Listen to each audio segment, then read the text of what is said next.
Okay, I do show the meeting as live. We are having some technical difficulties, so I'm trying to test out some things before 6 o'clock comes.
Testing.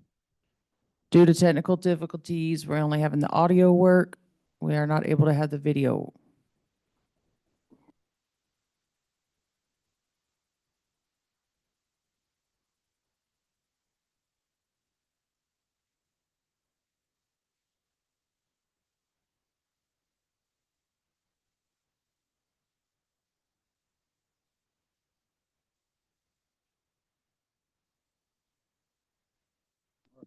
Testing, testing.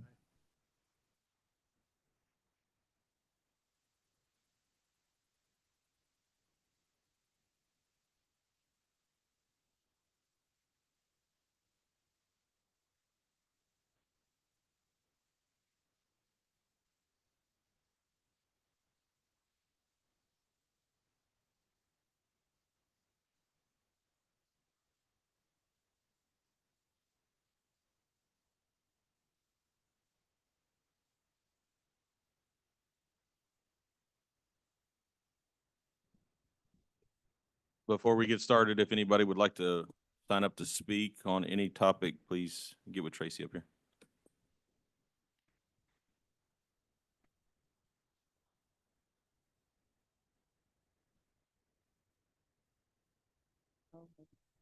We good to go? I was going to say currently at this time on the web browser, I show that my screen is sharing so they're able to see the agenda and my notes saying that due to technical difficulties, there's only audio for this meeting. However, when I'm trying to look it up on my phone, I'm not showing it on YouTube through my phone. So other than that, we are good to go. Yes, sir.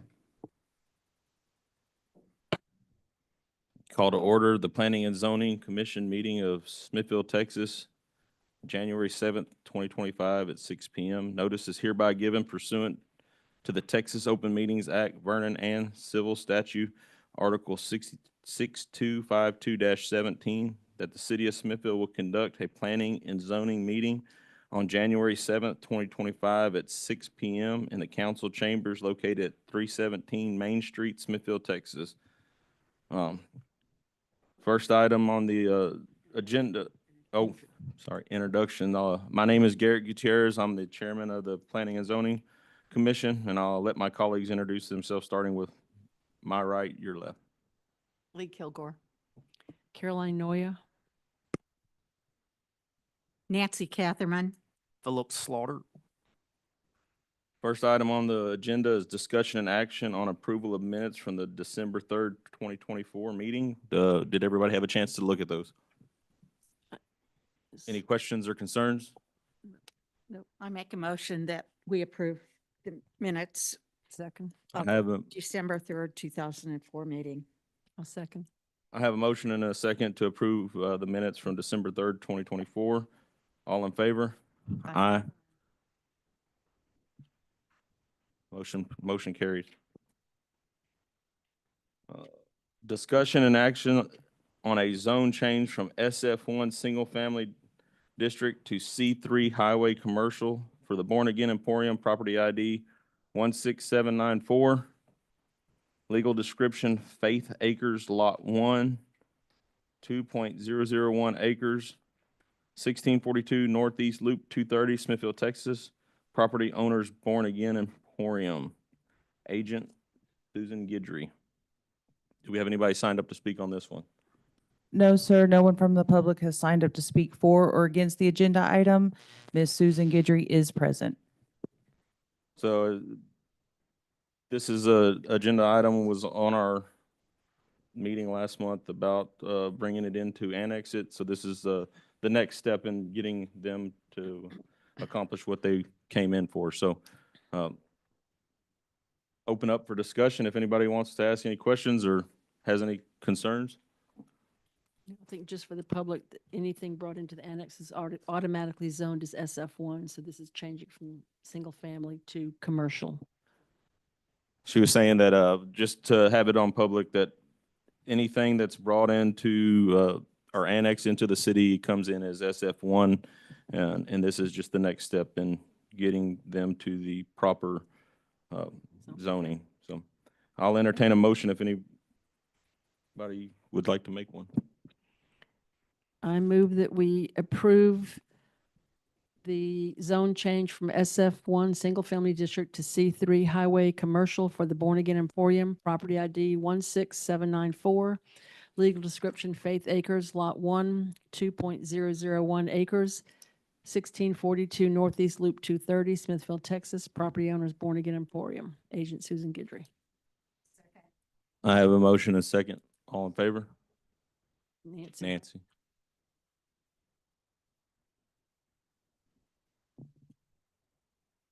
I have a motion and a second. All in favor? Aye. Motion carries.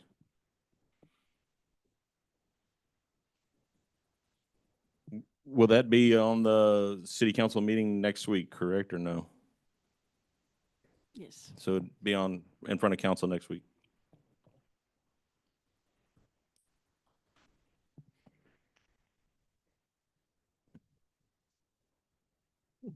She left. Next agenda item is discussion and action on a minor replat dividing one lot into two for property located at 700 Northeast First Street, property ID 16806, abstract A46 Lomas, L.633 acres, property owner Edward G. LaVue, agent Jill Nahar. Do we have anybody signed up to speak on this one?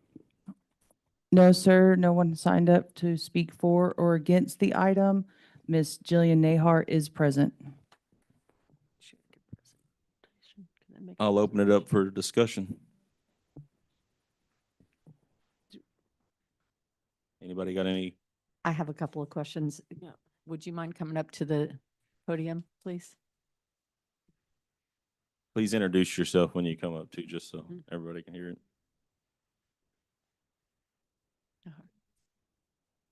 I'll try. Oh, there. There. Can you hear? Okay. Thank you. My question is in regards to the lot size. It's a triangle, Right. wider at the base at the street, teeny tiny at the end, Right. next to the easement for the Union Pacific Railroad Company. And the lot size is 2,667 square feet. In terms of what's going to go there, there is no issue in minor replat. The issue is, and just to get your information about what you're going to put there, because if it's a food establishment, then we need to talk about parking, make sure that we meet those requirements, and just for curiosity's sake, not for voting or approval. Okay. Yes, it is going to be a little food truck. That's what our dream is for it. Yeah. Okay, and then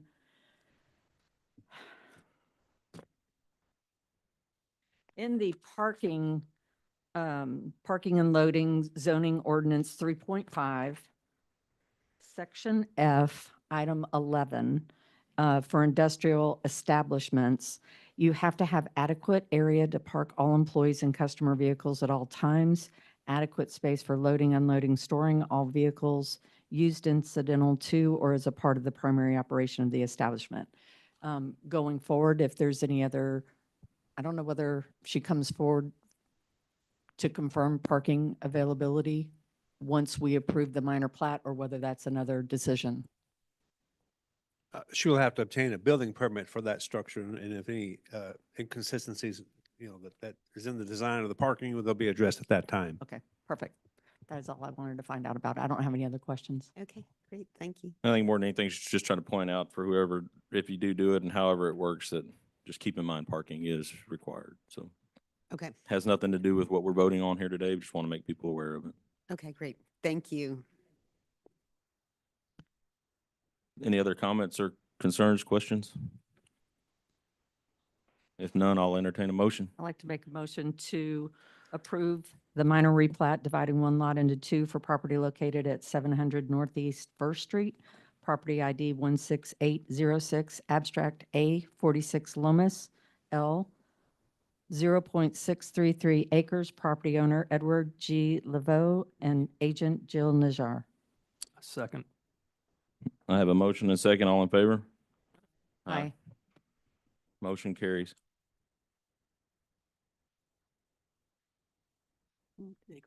That go to council Monday as well.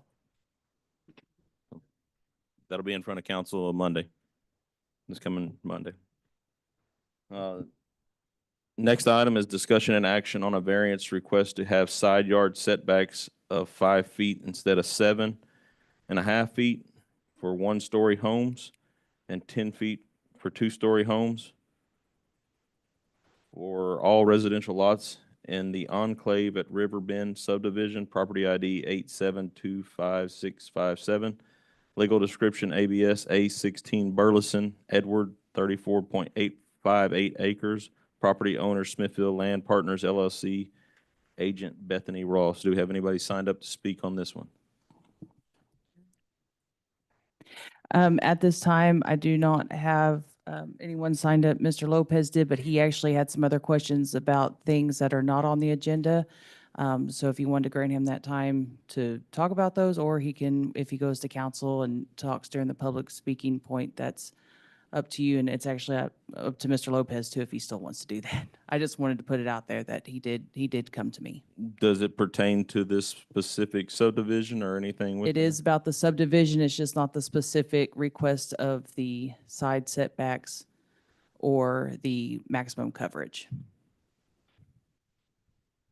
Mr. Lopez, is it something that you would like to announce before we go over this as far as pertaining to this, or I guess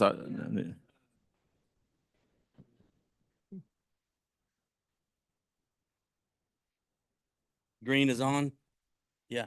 I'm just, I'm there at 177 American Legion. So I'm just kind of confused about it. And had some questions about runoff, some of the infrastructure and some egress points for this subdivision coming in.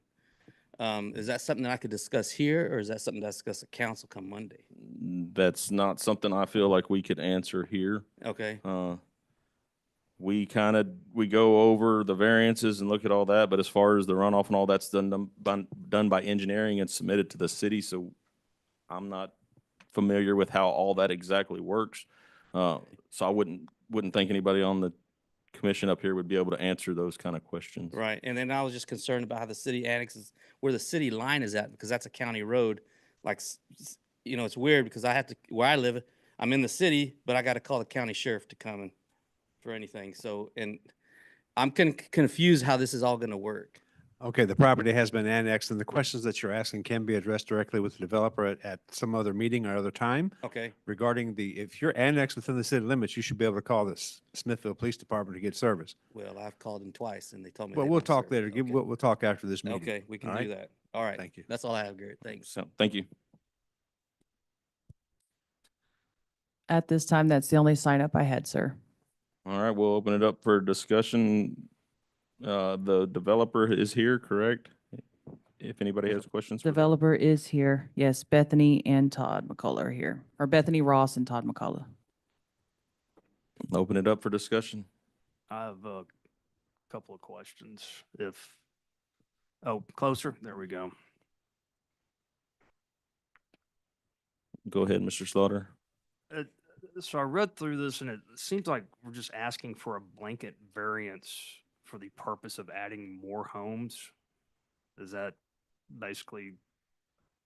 No, it's not for adding more homes. Okay, It's allowing us to add bigger flexibility. So really, we already, as you're aware, Thank you. Mhm. Red means stop, green means go. Thank you. This, as you're aware, we have a plat that's already approved and builders are, we're ready to go with the builders, et cetera, et cetera. They were asking if they could have a little more flexibility, a little more room on each lot to be able to build slightly bigger houses and have be able to have more variability in the houses that they're building. A little bit larger, a little bit smaller, so they can have some variable. And so essentially what it comes down to for them is they have a 35-foot product. And that's what they would have to put on these lots if there's 7.5 feet on the setbacks. They would like to put their 40-foot product on these, have the ability to put their 40-foot product on there as well. Because they say that generally speaking, and they have plenty of experience with this, that their 40-foot product tends to sell better than their 35-foot product. At the end of the day, a garage is about 20 feet wide. And when you have 20 feet of a house, it's a garage, it takes up a substantial amount of the house. And so on a 35-foot product, you've got a 20-foot garage door, and you've got a 15 feet for the front door, et cetera. And, when you expand, 5 feet isn't a bunch, but when you actually are able to expand that house out a little bit more and have a 20-foot garage and then 20 feet for a front door, et cetera, it just makes for a better looking house. And so it makes no difference to me as the developer. I'm selling the lot to the builder for the same exact amount of money. I don't get a dime for any of this. I'm just trying to make it beneficial for the builder as well as for the city, because a little bit larger houses means a little bit more property taxes for the city. So But- that's where the variance comes, that and as we're going to meet, talk about in the next item as well, same situation with the impervious cover. It just allows for that bigger house to be on. Because if we do the setbacks, but we don't allow for a little bit bigger house, then the setbacks won't do us any good without the percentage of impervious as well. I do have a question. Sure. Yeah, let me ask Oh. one more question. So, You're finished. You may cover what. so there really aren't any special conditions other than the builders wanting to make more money. I wouldn't say necessarily making more money. I think it's because the city, a big topic that we've had with the city is, hey, we want all the houses to look exactly the same. And so that's what we're trying to incorporate that into. And so allowing the flexibility of the builder to be able to have smaller and larger houses is really what that special condition. It's not so that the builder can make more money. I mean, it just seems like a blanket easement does not observe the spirit of the ordinance. I mean, that's just but I'm done. Go ahead. Well, I pretty much agree with you on that last point. Then why wasn't the entire plat redone? I mean, the city's had this plat for some time and it's been submitted, what, twice, Robert? Setbacks, front, side, rear aren't a function of the plat. It's a function of the code. And so that is Well, I separate. understand. Yeah. The size of the lot is determined by the developer. Yeah. Yes, and- but keep in mind that the lots meet the minimum lot requirement. They're asking for us to Yeah. I give it more. I just have some safety concerns Uh, that, to- and the fact that I think when people, I can't speak for people that buy houses. I know when we did decades ago, bought a vacant lot, we wanted to be sure that we had plenty of empty land around us as a big yard for children, et cetera, and wouldn't be a nuisance to neighbors. Understand. In addition to the concern for me, for safe, for fire, for example, when you're reducing that, if you lay it down and you look, okay, you got 10 feet from your neighbor's house. That's not very much room. Understand. That's just all my concern. Right. To answer your question though, that you initially had, we didn't get into this until we got with the builder and they started looking at the lots and trying to do fitting their houses on the lots and the product that they wanted to put on. So that's why that came up later. Yeah. Also, when you came, well, when this was presented to us prior to today, we asked about 1-story versus 2-story houses, and we were told they were all going to be 1-story. Now this is saying 2 stories as well. That's a concern as well, Just for the same reasons. wanted to give that flexibility as well. So Right. if there was a need to do that as well, that they would have that flexibility. Yeah, because my concern is also safety. You know, with 10 feet between the two houses, there'd probably be a fence in between there too. Could the firefighters get in there? Could, when they're constructing it, trespassing on someone else's property or renovations or whatever, you know, years down the road, but Right. it's just a comment and thought. I will say as a firefighter, it is not great to have houses when one, it's a, And I understand your points and your concerns. And that's just, you know, I think that's a consideration versus just trying to make the neighborhood look a little bit nicer. I mean, just when you look at a 35-foot product versus a 40-foot product, there's a difference. And so it has a little bit better look when you're talking, because a garage door, like I said, takes up a substantial amount of room on a house that size.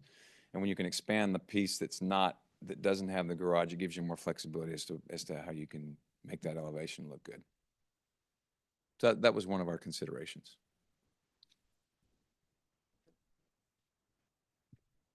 Hi.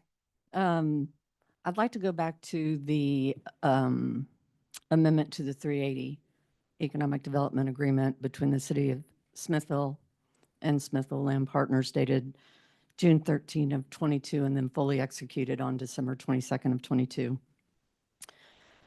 Section 4, rights and obligations of the developer, 4.3, compliance with regulations.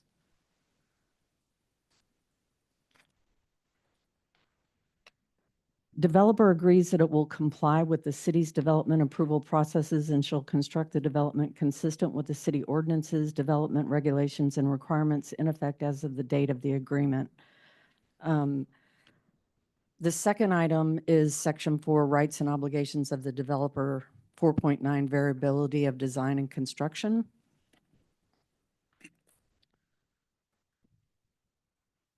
Developer agrees to incorporate variability with respect to the design and construction of homes within the subdivision. Developer will offer varying layouts, roof lines, facades, and setbacks that provide a distinct yet complementary inventory of homes. And then the last one is not important. Those two items that were agreed to and signed were set up at the beginning of this project. You and your team came to the city, had a plat, had a design in mind, and that design was presumably with the ordinances that are in place. With the 7.5, 5 corner lots have 15-foot setbacks. What the design for the developer is not with keeping of our ordinances. And so I'd like to hear a little bit about why you've changed since 2022 to today. And I'm not quite understanding what you mean by we're not in compliance with, we're trying to meet the spirit of the variability, that's what really this request is all about, is really trying to give some more flexibility so we can add some more of that variability. And so we're trying to live by that. Yes, we are asking for a variance, but that's, I mean, we are within the codes right now, but asking for a variance to try to add some additional variability. Understood. You came with 112 homes initially. The Mhm. design was not laid out in this fashion. Changes were made, probably worked with the city to come to this design and say that this is workable in terms of your egress and egress and whatever it's called. Entrance and exits from Mhm. the neighborhood. Right. X's and O's. You've got, just bear with me, of the 114 homes, you could change, you've got 5 lots, I think, that are strictly open space. Next to those, you have very narrow width, but long lots. So in my opinion, you could configure the properties, these different lots, to meet what your builder is asking to do. Just like you came back last month and asked for the variance request for 114 with 117 locations, including open space. And I think that that's kind of what I'm hearing from my colleagues, is that you could set this up in a way that allows for a 35, 40-foot house, because of the lots, 39% of them are 6,500 square feet. That's minimum lot size. That means that 61% of them are greater than that. So you've got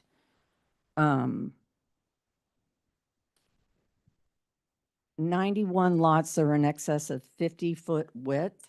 So that's 80% of the lots in the subdivision.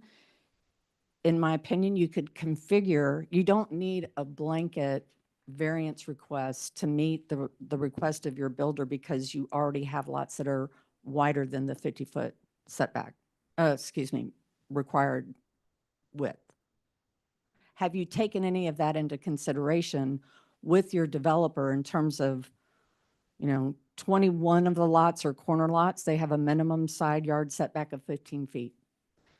If you're asking for a blanket 5-foot, you've negated the corner lots. Corner lots are visibility, walking through a neighborhood, et cetera. You want to have that at 15 feet. Cul-de-sac lots, some of them are only, I've got 5 of them that are like 38, 25, 32, 45, 31 width. With that curve radius, it equals the 50%, but you're already starting at a straight shot less than 50 feet. So am I hearing you, are you asking, can we ask for variances for specific lots instead of just a blanket one? I would, Because obviously on lots that are the size that they can build the house, they're not gonna need that setback, so it really won't apply to it, even though it's still on the lot. They're not gonna need it. right, but So they won't. you only have, I don't know why the developer isn't, if you're coming to us with a variance that is a blanket variance, it seems to me that the developer with their, I'm going to sell a house for 380,000. When I look at my catalog of how many houses fit 50-foot wide width in front, I have a certain inventory of houses that I can build, right? And based on this subdivision, that developer has set up a set price point to sell these lots. We have subdivisions within Smithville that are much larger, bigger houses, and if you're asking to build a bigger house and the variance will allow you to build a bigger house width-wise, depth-wise, and exceed the 40% permeable space, this plat can be redone to meet that without having to ask for a variance request. It should not be up to us to identify how many less than 50-foot, how long it is, et cetera. It shouldn't be up to us to figure that out and say, we approve lot number 6, 7, and 8, or we don't. Does that make sense? I'm still trying to, I'm sorry. So are you asking us that we should make our lots bigger? And, To meet Less the lots? type house that you want to build, yes. well, Because you've developed 114 houses that don't fit your builder's house plan. they do fit. But what you're They're just saying, asking for some additional flexibility to be you able want a to allow. blanket. And what we are trying to do is stay within the ordinance that is in zoning. Right? Okay.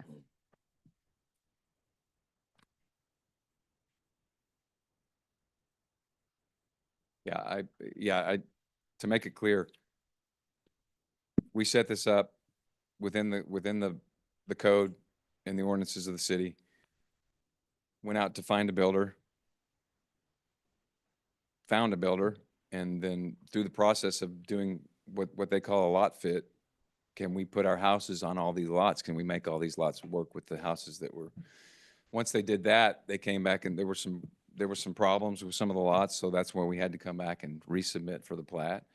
But then they also asked, hey, is there any way that we can get our 40-foot product on here? We'd love to get our 40-foot product on here. I said, I can go ask.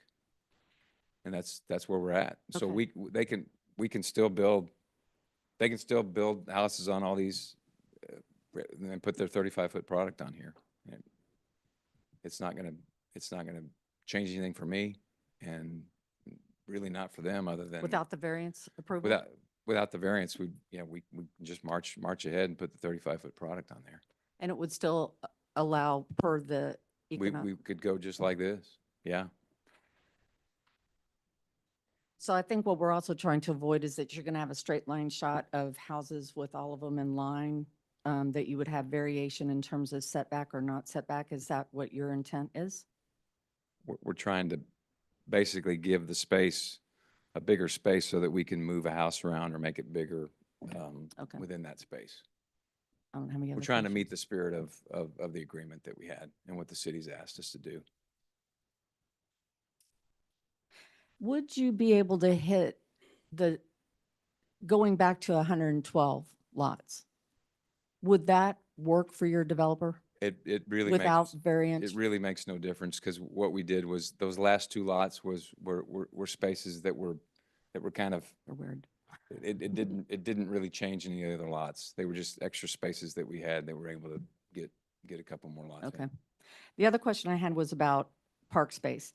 We talked a little bit about whether or not the detention that was in lot number 37, as it would be identified, the preliminary plat is supposed to identify parks and what the land that is not residential would be used for. Have you determined that at this time? I mean, all those green spaces that are not lots can be Park. utilized as park space. Okay. That's correct. And the big space that you see on the other side of the gas easement, a portion of that will be used for detention. A majority of that will be used for detention, but a chunk of it is also just going to be free green space as well that we can utilize for. Well, I park thought space. about that when you had talked about it at the last meeting, and there are some subdivisions in town that have their detention fenced off, so there's no access for public rights or anything. So I wasn't, that was also why I asked the question about what was really going to be park space or not, so that if it floods, the, playgrounds and stuff like that can be consumed and underwater. No, the piece that will be park space will be outside of that Open. detention Okay, and won't get flooded. okay. Yeah. Thank you. You bet. We'll go, just give me just a second. Is there any more questions for Ms. Gentleman? I'd just like to make another It question will, statement. I'll open it up to statements in just a little bit. If you have any more questions for the developer, that's Well, the time. It's for. Yes, it comes from him, to him. I'm just not comfortable with a blanket variance for the entire subdivision.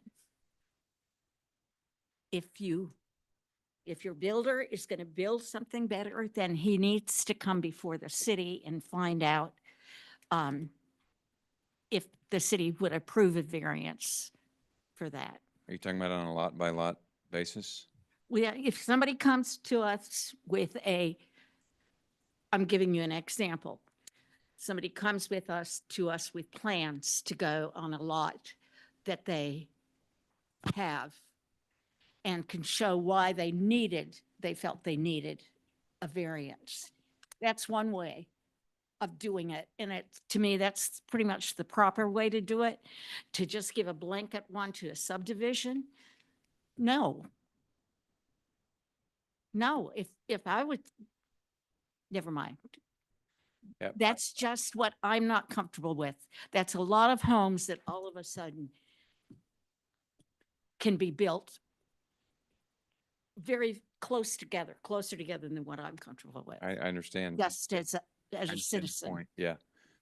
Again, the request for a blanket was to be able to provide the flexibility to be able to put either a 35 or I 40-foot understand that. product on it. I So understand. that's why it's, they I may end up putting 40-foot products on everything, or they might put, I don't know, but they're gonna do stuff that meets the market and that sells and that people want, what they're trying to do. We can have some more discussion amongst ourselves up here too. So if there's no Yeah. more questions specifically for the developer, we'll go ahead and I will grant this lady in the audience, Wait a minute, I Miss have- Lisa, is it Anstey? Anstey, yes, Wait, Lisa wait, Anstey. Hold on one one second. question. So you're telling me that you're going to have 1-story and 2-story lots in the mix? I mean, we wanted to provide that flexibility. Unless you want to tell us, hey, we don't want any 2 stories out here, then we can tell the builder. I think the reason that question comes up is there was a question about it in our last meeting, and it was stated that there were only going to be 1-story houses in there, and I think that's why that keeps coming up again. I think at the time, yes, that was the case, and we're happy to give that restriction to the builder if that's what we need to do. They were asking for that. They were just asking for that flexibility. That's all. Okay. Miss Lisa Anstey? House is, like, I'm sorry. Could you tell me on there where Highway 71 is? I was trying to picture. Okay, it's at the top. So my house is, that area that he said may become a retention pond. Okay, go down just a little bit. Down and to your right a little bit, right on the other side of that retention pond. So at my house, we look out and there's cows and stuff there. And this is terribly disturbing. And so I'm just going to be real calm about everything. And this may not even be the right place to talk about it. But this is like a little tiny cookie cutter subdivision with tiny lots. This is horrible. You guys aren't from Smithville, I know that. There's several points. The first point I want to make is that when I built my house by myself, a single woman, I figured out how to put a house on a lot. And if you're expecting these people to put lots on 30 or 40-foot lots, those are tiny little cracker boxes. That's sad. The developer should put larger lots than that. That's horrible. And when you say you want to put a nicer house, well, then you need a nicer lot, sir. And you're going to put these houses so close to one another. That's not a good place for someone to drive an hour from Austin to get out in the country and live inside of little tiny cracker boxes. So I don't think this should be passed. It's horrible to say that you want to do that across the whole subdivision. And 7th Street here in Smithville was a fine street. And then people started building around it. And then 7th Street started flooding. This could happen at my house. The back of my lot is on the edge of that floodplain right there. Somebody needs to study what happens when y'all put impervious cover, and now you're wanting more impervious cover. Is my house going to be like my friends on 7th Street? My family came here in the 1860s to the suburban area. My grandpa was county commissioner here. There's probably no one here that really knows them, Miss Catherine May, but I mean, we're old time Smithville, and there's something to be said for that. And my friends that Herder River Estates, there's people there that are old time Smithville. They don't know this is happening. We just found out yesterday, we got an email from our HOA director, this meeting was coming on. And you're fixing to get some real fired up people, as much as we can. I know you need to make as much money as you possibly can at any given moment. Please address us up here. You cannot ask for this kind of variance across the board. And I would say no to this variance you're asking for, and for the increase in the impervious coverage stuff so that my house can start to get flooded. I say no to both of those. I think there needs to be a study to find out how the floodplain, is it going to change with all this impervious cover? I don't know that. I'm not an engineer. I hope someone does a study on that to find out what our subdivision's going to look like with all of this.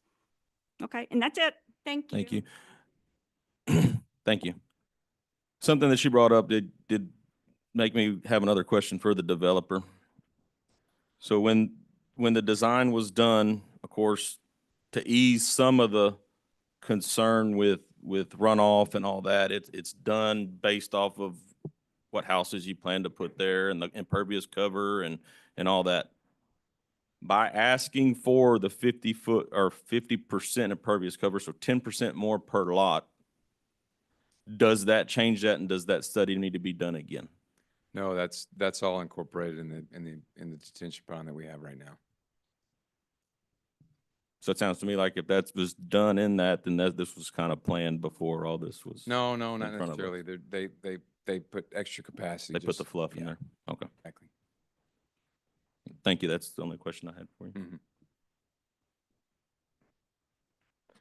I do want to make one note, and I don't know if I got the wrong email or what, but the agenda item I have is different than the agenda item that was handed out on this.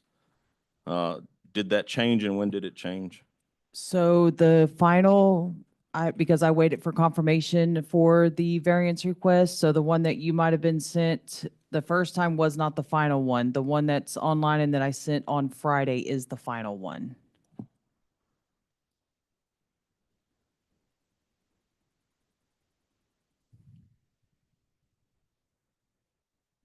What was the date Friday? The 3rd.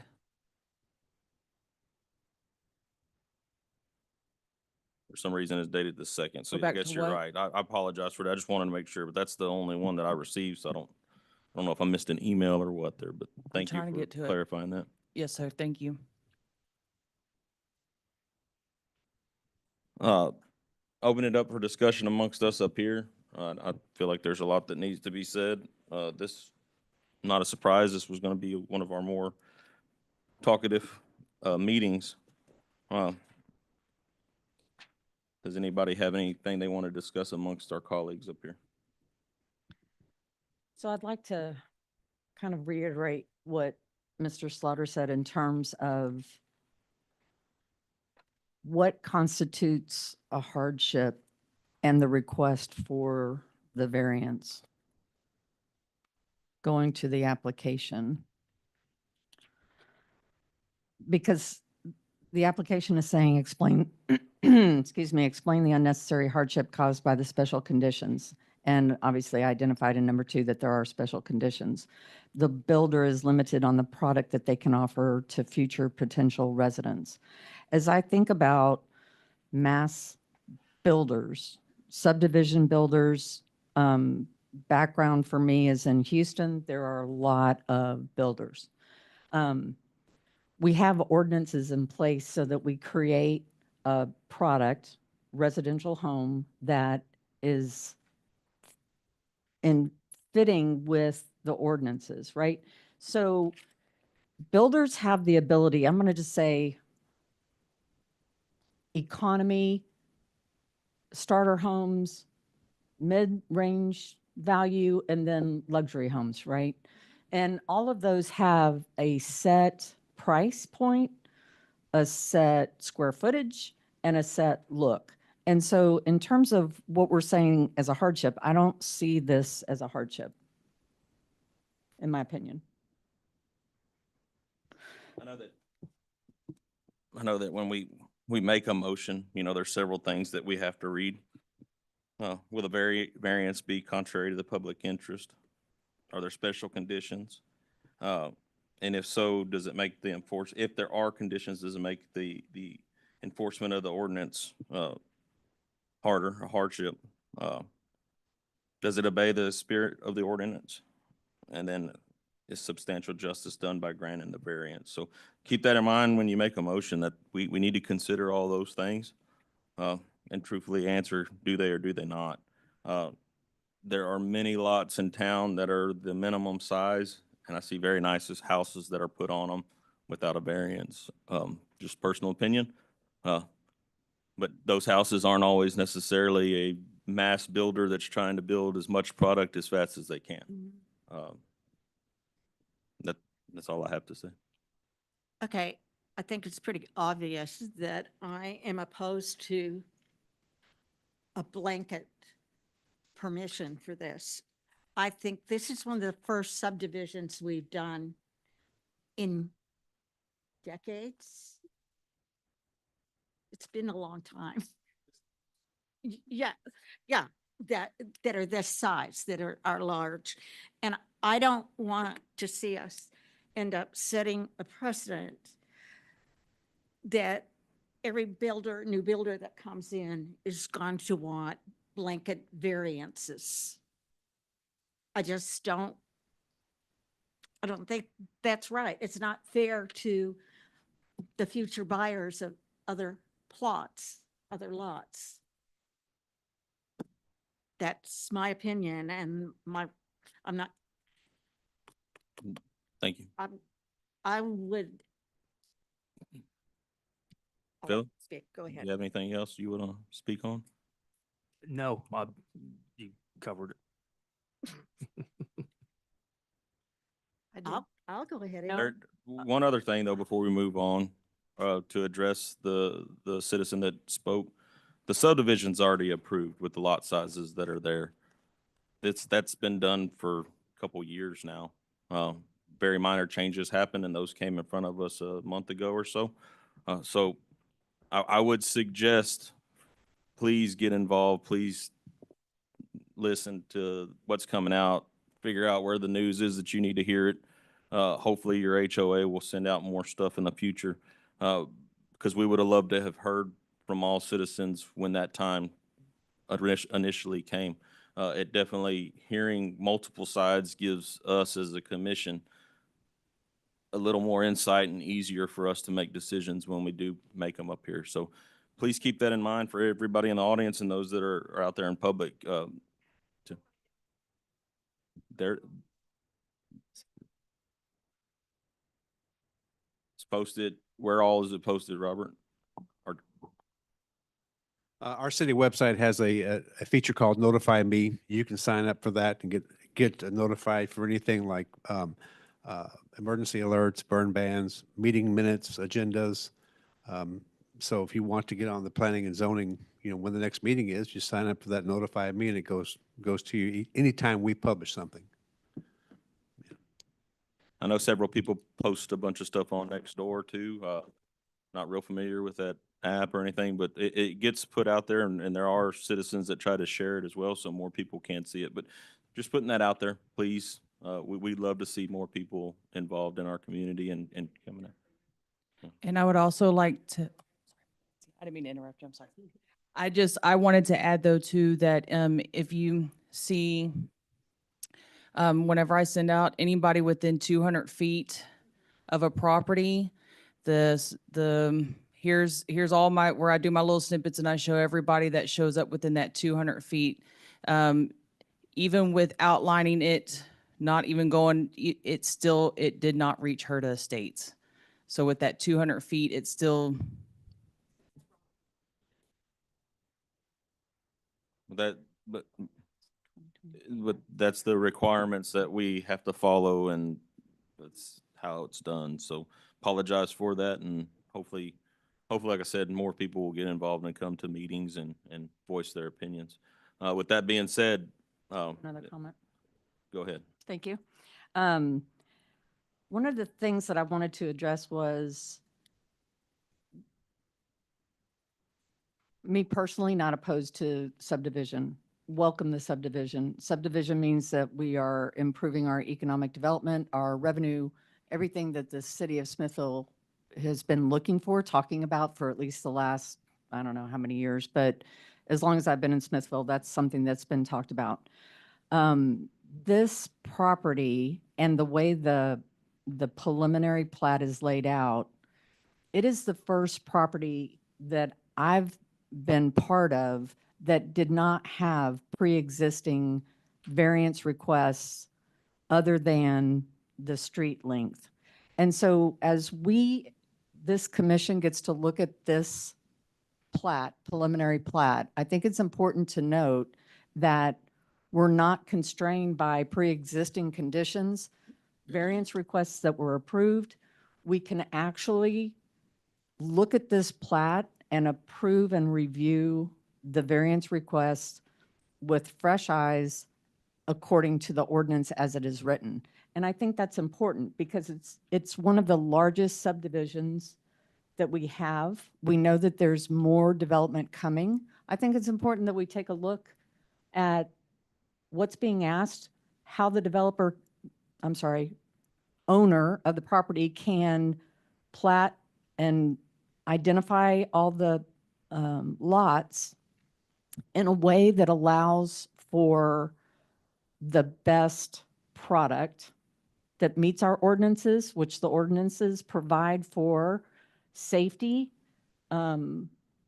fire, emergency, public services, et cetera. And I think it's important that we look at it in this way for this time.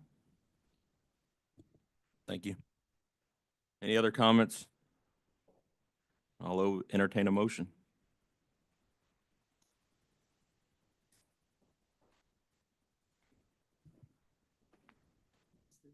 I don't know how you have language. I have it. Here's the language. Yes. I understand all that, but that I need something. I'm not expressing myself very well. And I apologize. I think.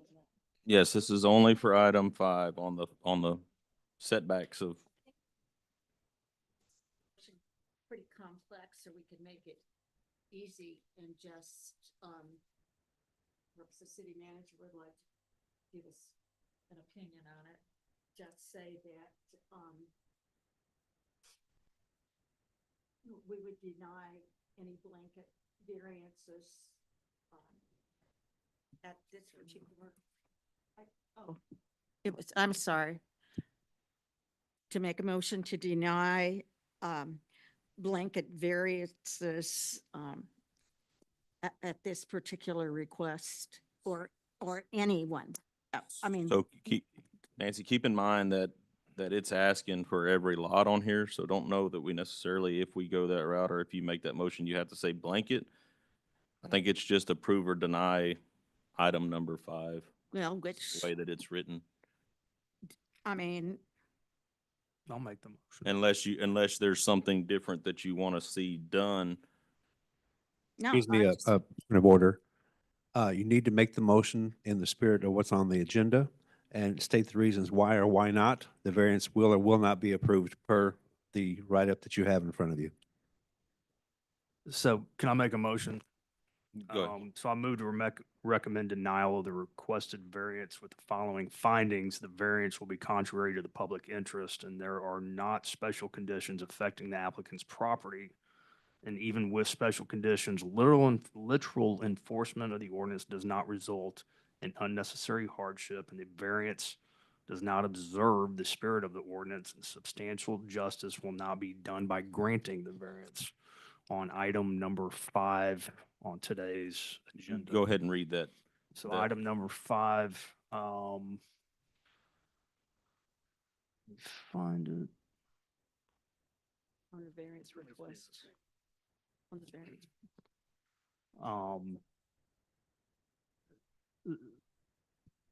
The variance request to have side yard setbacks of 5 feet instead of 7.5 feet for one-story homes and 10 feet for two-story homes for all residential lots in the enclave at Riverbend subdivision, property ID 8725657, legal description ABS A16 Burleson Edwards, 34.858 acres, property owner Smithville Land Partners LLC. So I have a motion to deny A second. the setback variance for the enclave at Riverbend subdivision. I have a motion and a second. All in favor? Aye. All opposed? The ayes have it. Motion carries to deny the setbacks. Next item is item 6, discussion action on the variance request for a 50% maximum lot coverage instead of a 40% maximum lot coverage for all residential lots in the enclave at Riverbend subdivision, property ID 8725657, legal description ABS A16 Burleson Edward, 34.858 acre, property owner Smithville Land Partners LLC, agent Bethany Ross. Do we have anybody signed up to speak on that one? No, sir, we do not have anybody signed up to speak for agenda item number 6. I know that number 6, the agenda item number 6, some of it was hit on earlier when they were talking with the developer. Is there any more questions for the developer on that particular agenda item? Open for discussion amongst ourselves. No discussion, I'll entertain a motion. So I'll move to recommend denial of the requested variance for a 50% maximum lot coverage variance for all residential lots in the enclave at Riverbend subdivision, property ID 8725657, legal description, abstract A16 Burleson Edward, 34.858 acres, property owner Smithville Land Partners LLC, with the following findings: that the variance will be contrary to the public interest, that there are not special conditions affecting the applicant's property. Even with special conditions, literal enforcement of the ordinance does not result in unnecessary hardship, and the variance does not observe the spirit of the ordinance, and substantial justice will not be done by granting the variance. Do I have a second? A second.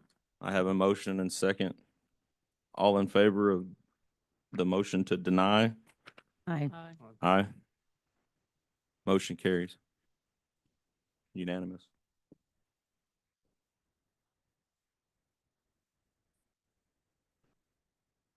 That was the last item on the agenda. I will adjourn the meeting. I move we adjourn the meeting. Do I have a motion to adjourn the meeting? I move we adjourn the meeting. I have a motion and a second. Sorry, guys. Motion and a second to adjourn the January 7th, 2025 meeting of the Planning and Zoning Commission of Smithville, Texas. All this will be in front of the city council Monday night. So less than an hour. What's that? So they didn't tell us anything. Tracy, that was a link that you